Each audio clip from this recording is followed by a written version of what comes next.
Verse 26. Then Nebuchadnezzar went near the mouth of the burning fiery furnace and spoke, saying, Shadrach, Meshach, and Abednego, servants of the Most High Elohim, come out and come here. Then Shadrach, Meshach, and Abednego came from the midst of the fire, representing resurrection. They came back.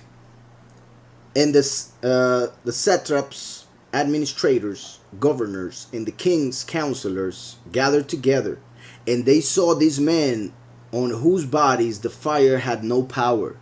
On whose bodies the fire had no power, meaning the fire of Satan has no power over those who accept the true Messiah and are willing to die for him.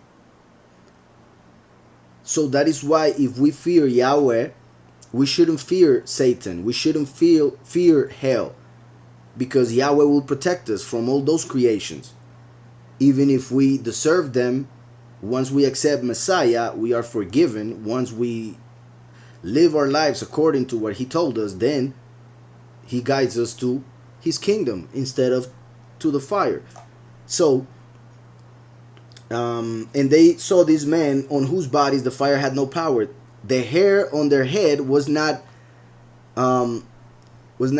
singed, nor were their garments affected, and the smell of fire was not on them. So they were pretty much in a bubble, and they were not affected by the fire. So Yahweh makes sure that the fire did not touch them. Pretty much is like saying that when they fell in the fire, Yahweh switched their dimension to a different dimension in which there was no fire. So they were in the same space as the fire of this dimension, but were not affected because we're in a different dimension, in a different reality, the same space. In this reality there was fire, in that reality no fire, so that's why they were not affected. Also, it's interesting that their garments were not affected, but they were bound, and they were loosened when they fell there. So they were bound, and then they were let me see where it said, I see 4 men loose walking in the midst. So they had their hands and feet tied, but when they fell, they were loosened.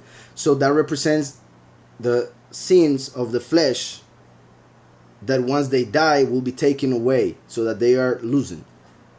But their garments will not be affected because they will be washed in the blood of Messiah, and therefore they will be able to resurrect, as we see in Revelation 7.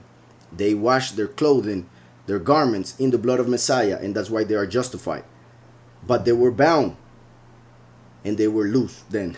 So that shows how the sin binds us.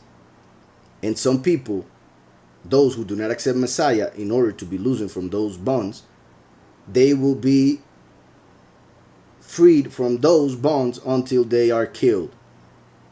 So that's why this happened this way.